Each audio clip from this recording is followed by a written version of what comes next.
आ गए तो चलो फिर डे 7 स्टार्ट करते हैं आज। मैं बताऊंगा मैंने क्या क्या करा स्टार्टिंग में। और ये वीडियो है बेसिकली जो आगे का 2.5 मंथ बचा हुआ है मेरा, उसके प्लान डिस्कस करने के लिए कि मैं कैसे कैसे क्या मतलब कौन से चैप्टर्स फॉलो करूँगा, कौन से चैप्टर्स करने चाहिए। अगर तुम भी फॉलो कर रहे हो तो कौन से पहले करने चाहिए, कौन से बाद में करने चाहिए, वो डिस्कस करेंगे।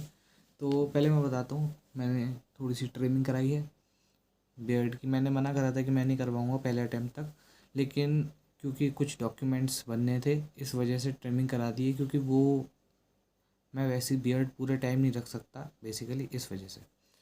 सो हाँ, मैंने सोचा था नहीं कटाऊँगा, लेकिन हाँ चलो अब मेरे जो डॉक्यूमेंट्स बन जाएंगे सारे उसके बाद मैं छोड़ दूँगा। ठीक है, तो डे 7 और आज हमने 5 घंटे की सेल्फ स्टडी करी है। आज अचीवमेंट है क्योंकि हमने रोज़, अगर तुम्हें पता हो तो 4 घंटे की सेल्फ स्टडी मैक्सिमम खींच रहे थे। आज 5 घंटे हुआ है, तो 1 घंटा मैटर्स अ लॉट क्योंकि धीरे धीरे बढ़ाना है ये टाइम। और ऊपर से मैंने 2 घंटे के ट्यूशन्स लिए हैं, तो वो स्टडी आवर्स में टोटल में बढ़ा है 1 घंटा, तो उसकी मुझे खुशी है थोड़ी सी। ठीक है, तो हाँ मैंने आज क्या क्या करा। आज मैंने 1.5 घंटे करा मैथमेटिक्स, जिसमें कि मैंने करा है वेक्टर एंड 3D वाला पार्ट, और उसमें आज कम क्वेश्चंस फंसे हैं एज़ कम्पेयर टू उससे पहले वाले दिन पे। और मैंने फिर करी है फिज़िक्स। फिज़िक्स में मैंने इलेक्ट्रिक करंट करा है चैप्टर, और उसके अलावा मैंने करा है फिज़िक्स में अपना मतलब शॉर्ट नोट्स वाले जो काम था वो भी पूरा कर लिया है मैंने। क्या कहते हैं, मोशन या प्लेन के शॉर्ट नोट्स जो बना रहा था मैं, वो पूरे हो गए हैं। ठीक है, वो आए हैं कम से कम 3 पेज में, वो शॉर्ट नोट्स पूरे हुए हैं। शॉर्ट नोट्स अच्छे खासे बड़े इसलिए हैं क्योंकि वो मैंने ढंग से लिख रखे हैं। अगर मैं छोटा छोटा करके लिखता हूँ तो वो ईजिली आ जाते हैं 1 पेज में। ठीक है, तो और फिर केमिस्ट्री में मैंने करे हैं, मेरे सर ने दे रखे थे क्वेश्चंस ऑर्गेनिक के 40 क्वेश्चंस, मतलब 20 डे ईच के थे, तो कल के भी रह रहे थे तो मैंने आज ही करे हैं। तो 40 क्वेश्चंस थे, 40 में से 21 कह लो मेरे से हुए हैं या सही हैं, तो it is a bad score. लेकिन उतना भी बैड नहीं है क्योंकि कुछ चीज़ें ऐसी हैं कि जो मैंने नहीं पढ़ रखी हैं, क्योंकि अभी जब मैं ब्रेक पे गया था 2 हफ्ते के, तो उसमें बहुत सारा सिलेबस कवर हो गया था। इस वजह से मुझे अपने आप रिकवर करना पड़ेगा, वो मेरे को दिख रहा था आज कि कैसे करना है। तो हाँ चलो आगे अब बताता हूँ मैं तुम्हें कि जो मेरा जो 2.5 मंथ्स का एक तरीके का एक रफ़ प्लान, एक ऐसा नहीं कि मैं बहुत सॉलिड तरीके से फॉलो करूँगा, लेकिन ये करने ही करने हैं। ठीक है, तो जो स्टार्टिंग के चैप्टर्स हैं जो मैं अभी बताऊँगा तुम्हें, मैंने मंथ वाइज डिवाइड कर लिए। ठीक है, तो वो चैप्टर्स हैं जो कि इजी चैप्टर्स हैं एक तरीके से, और जिनसे सवाल फंसते हैं, और सवाल ज़्यादा हार्ड नहीं फंसते, एक तरीके से समझ के चलना। ठीक है, तो जैसे तुम अगर मैथमेटिक्स की बात करते हैं, तो मैथमेटिक्स में क्या होते हैं चैप्टर्स, जब अगर तुम 11th में देखोगे अलजेब्रा के चैप्टर्स, तो वो वैसे चैप्टर्स नहीं है जो इंटरकनेक्टेड हो, तो वो इंडिविजुअल चैप्टर्स होते हैं और वो इजी चैप्टर्स होते हैं। ठीक है, और वो स्कोरिंग चैप्टर्स होते हैं। ठीक, तो इसी वजह से मैंने बना रखा है पेपर अपना। ठीक, उसमें बताता हूँ मैं तुम्हें। मैथमेटिक्स में अक्टूबर के मंथ में करना है quadratic equations, sequence and series 11th का। ठीक है, और उसके अलावा वेक्टर एंड 3D, क्योंकि वो मैं कर रहा हूँ राइट नाउ, और उसके भी 4 चैप्टर्स हैं इसलिए बहुत हार्ड है वो भी। और मैट्रिक्स एंड डिटर्मिनेंट्स वो एक बार कर रखा है, उसका रिवीजन कर लूँगा अच्छे से, क्वेश्चन लगा लूँगा।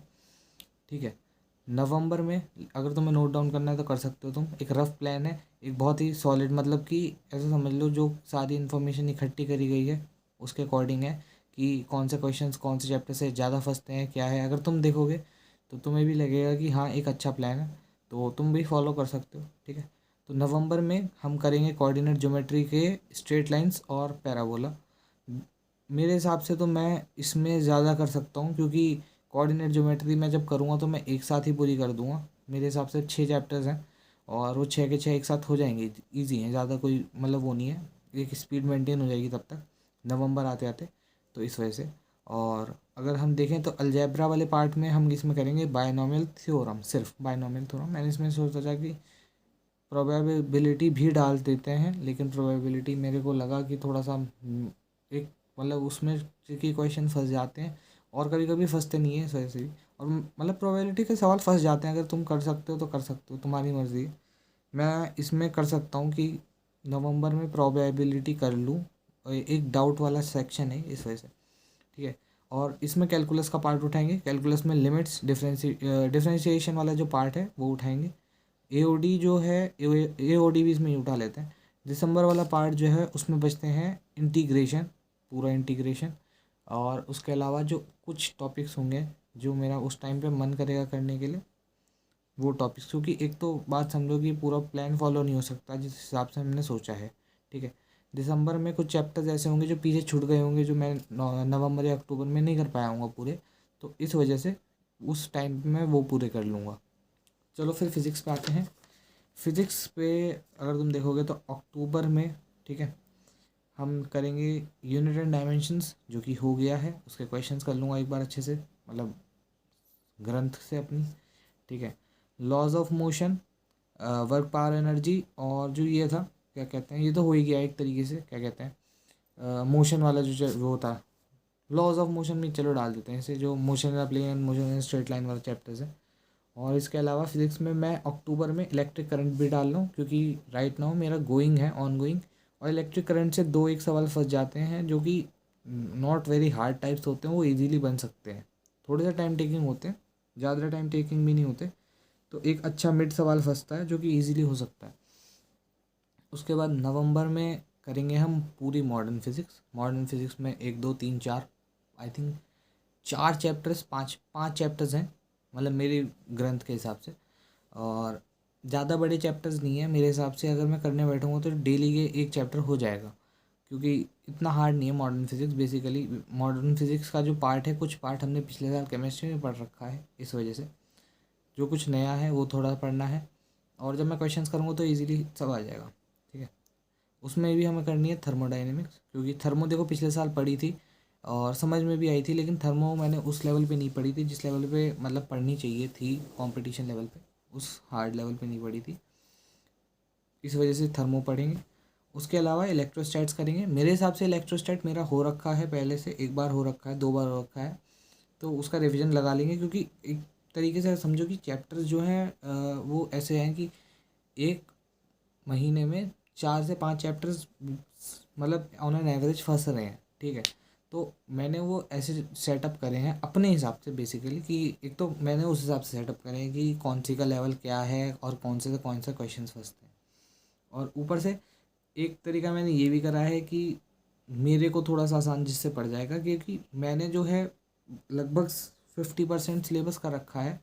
और अगर तुम कहोगे मैं चैप्टर गिना दूंगा, कोई वो बड़ी बात नहीं है, लेकिन मैंने 50% सिलेबस कर रखा है, जिसकी वजह से मुझे एक एडवांटेज मिल रहा है कि मैं जो मेरे हो रखे हैं चैप्टर्स ऑलरेडी, जिनका मैंने अच्छे से कर रखा है, उसे मैं बीच में डाल दूंगा, ताकि मेरा रिवीजन हो जाए और एक लोड ना पड़े बेसिकली, इस वजह से। जैसे इलेक्ट्रोस्टैट्स है वो नवंबर में है, EMW है वो नवंबर में है, और उसके अलावा ऑप्टिक्स डाल दिए मैं नवंबर में, क्योंकि ऑप्टिक्स के सवाल फंसते हैं, बन भी सकते हैं ऑप्टिक्स के सवाल, ज़्यादा वो नहीं होते, ऑप्टिक्स कर सकते हैं हम। ठीक है, उसके बाद दिसंबर में वैसे तो मेरे को डालना नहीं चाहिए था मैग्नेटिक इफेक्ट ऑफ करंट, ये पहले कर लेना चाहिए था, लेकिन मैंने मैग्नेटिक इफेक्ट ऑफ करंट इसमें डाल दिया, क्योंकि वो तैयार है और सिर्फ रिवीजन मांगेगा उस टाइम पे। एक बार क्वेश्चंस कर लेंगे इजी, मतलब इजी नहीं, क्वेश्चंस कर लेंगे तो इजी हो जाएगा मतलब मेरे लिए थोड़ा सा। ठीक है, दिसंबर में फिर ग्रेविटेशन है, ऑसिलेशन एंड वेव्स है। ठीक है, ये चैप्टर्स वो हैं जो मतलब हाँ कर लो वाले टाइप्स हैं, कि हाँ ठीक है भाई कर लेंगे। और उसके बाद ये इतने नहीं है कि सिर्फ ये चैप्टर्स मैं करूँगा, अगर इसमें से कुछ ऐड ऑन होगा तो वो उस टाइम में मेरे को दिसंबर में टाइम मिलेगा कि मैं ऐड ऑन कर सकता हूँ।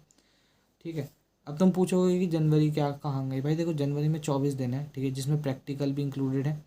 ठीक, और मेरे हिसाब से तो भाई उसमें के टाइम में ना सिर्फ मॉक टेस्ट दूंगा मैं, दिन में 2 से 3 मॉक टेस्ट बस, उससे ज़्यादा कुछ नहीं। केमिस्ट्री में आते हैं, तो केमिस्ट्री का बहुत बेसिक मैं तुम्हें बताता हूँ कि क्या है। अक्टूबर में ऑर्गेनिक केमिस्ट्री में मेरे को जो बेसिक है, मतलब GOC फर्स्ट, GOC सेकंड, और आइसोमेरिज्म, और जो हाइड्रोकार्बन्स है, जितना पार्ट उसका हो गया है हाइड्रोकार्बन्स का वो, ठीक है, ट्यूशन में मेरे, तो वो मैं कर लूँगा। ठीक है, और अगर हम आए फिज़िकल में, तो फिज़िकल में मैं कर सकता हूँ एटॉमिक स्ट्रक्चर पिछले साल वाला, और इस साल का सॉल्यूशंस। तो इस साल का सॉल्यूशन इसलिए डाला है मैंने क्योंकि वो मेरा हो रखा है अच्छे से तैयार। ठीक है, मेरे को सॉल्यूशन का रिवीजन करना है, क्वेश्चंस लगाने, ठीक है, इस वजह से। और एटॉमिक स्ट्रक्चर इसलिए डाला क्योंकि वो पिछले साल का है, उसमें से क्वेश्चन फंसते हैं इस वजह से भी, और वो वही है ना कि अच्छे चैप्टर है इस वजह से। और इनऑर्गेनिक में मैंने डाला है चैप्टर नंबर आई थिंक 3 था पिछले साल, classification of elements and periodicity, मतलब पूरा नाम नहीं लिखा मैंने, तो छोटे शॉर्ट में लिख रखा है इस वजह से, ठीक है। और केमिकल बॉन्डिंग जो चैप्टर था, चैप्टर नंबर 4, जो बहुत रुलाया था जिसने स्टार्टिंग में, लेकिन अब वो इजी लगेगा क्योंकि अब मैंने मैक्सिमम वो पढ़ लिया है ना जीओसी का पार्ट, तो जिसमें हाइब्रिडाइजेशन ये वो मतलब सब इजी हो गया अब, क्योंकि पहले पता नहीं था। फर्स्ट टाइम जब पढ़ते हैं तो हार्ड ही लगता है, और जब सेकेंड टाइम करोगे तो ईजी हो जाएगा, ठीक है। फिर आते हैं नवंबर में। नवंबर में जो है इनऑर्गेनिक बताता हूँ तुम्हें। इनऑर्गेनिक में मैंने डाला एसपी ब्लॉक, ठीक है, और कोऑर्डिनेशन कंपाउंड। तो एसपी ब्लॉक मेरे लिए नया है एक तरीके से, और जो ये है क्या कहते हैं कोऑर्डिनेशन कंपाउंड, मेरा हो रखा है, रिवीजन हो रखा है एक बार नहीं बहुत बार रिवीजन हो रखा है बेसिकली, क्वेश्चन भी हो रखे हैं इसके। तो ये उस टाइम पे एक बार रिवीजन के टाइम पे जब क्वेश्चंस एक बार और कर लूँगा, इस वजह से थोड़ा सा स्ट्रॉन्ग हो जाएगा टॉपिक, तो इस वजह से मैंने उस टाइम पे डाला। ऑर्गेनिक का अब यहाँ पे हिसाब फंसता है, क्योंकि जो मेरी नवंबर में ऑर्गेनिक होती रहेगी चलती रहेगी, मैं उसके अकॉर्डिंग करूँगा, क्योंकि मैं अपने आप नहीं करना चाह रहा हूँ। मैं सोच रहा हूँ कि सर को फॉलो कर लेते हैं, सर अच्छा पढ़ाते हैं, बहुत अच्छा पढ़ाते हैं इस वजह से, ठीक है। फिजिकल अब ऐसा है ना, क्योंकि देखो सिलेबस बहुत वाइड है, टीचर से कुछ अलग करना पड़ेगा। जब ऑर्गेनिक पढ़ा रहे हैं सर और बहुत अच्छी पढ़ा रहे हैं और अपना एफर्ट डाल रहे हैं, तो उनके साथ ऑर्गेनिक कर ले रहा हूँ। बाकी जो भी है, जैसे कि मेरे पे है फिजिकल और इनऑर्गेनिक, तो वो मैं अपने आप कर सकता हूँ, तो वो मैं अपने आप कर ले रहा हूँ, ठीक है। तो नवंबर की फिजिकल में आएगा थर्मोडाइनमिक्स, केमिकल काइनेटिक्स, इलेक्ट्रोकेमिस्ट्री, और मैंने इसमें सरफेस केमिस्ट्री डाल दी। सरफेस केमिस्ट्री वैसे मेरे को फर्स्ट वीक में डालनी थी, फर्स्ट वीक कह रहा हूँ, फर्स्ट उसमें डालनी थी, क्या कहते हैं मंथ में, अक्टूबर में। लेकिन उसमें जो है ऑलरेडी अगर तुम देखोगे ना, तो क्या कहते हैं अभी सिर्फ 13 दिन रह गए हैं, और ऑलरेडी फिज़िक्स, मैथ्स और इसकी केमिस्ट्री के चैप्टर्स बहुत हो गए हैं। इस वजह से मैंने सरफेस केमिस्ट्री अक्टूबर में रख के नवंबर में डाल दिया, ठीक है। तो फिजिकल में हो गया thermo, chemical kinetics, electrochemistry, surface chemistry, ठीक है, फिजिकल डन। अब आता है दिसंबर। दिसंबर में फिजिकल में करेंगे केमिकल इक्विलिब्रियम वाला चैप्टर जो होता है, केमिकल इक्विलिब्रियम, आयनिक इक्विलिब्रियम, ठीक है।